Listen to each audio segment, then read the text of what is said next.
ரவஜபம். கர்த்தருக்கு ஸ்தோத்திரம்.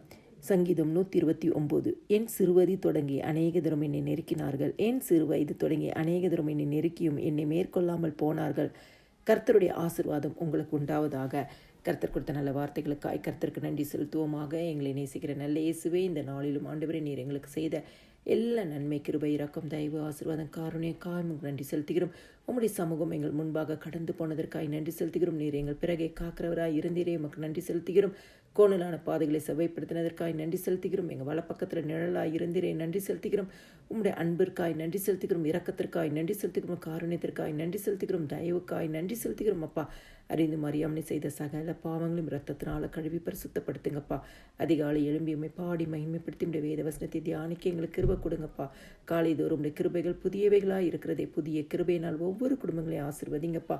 ஜெபிக்கிற குடும்பத்தில் ஆண்டவரே, தொடங்கி ஆண்டவரே, நெடுங்காலமாக இருக்கிற நெருக்கத்தின் சூழ்நிலைகள் மாறட்டும் அப்பா.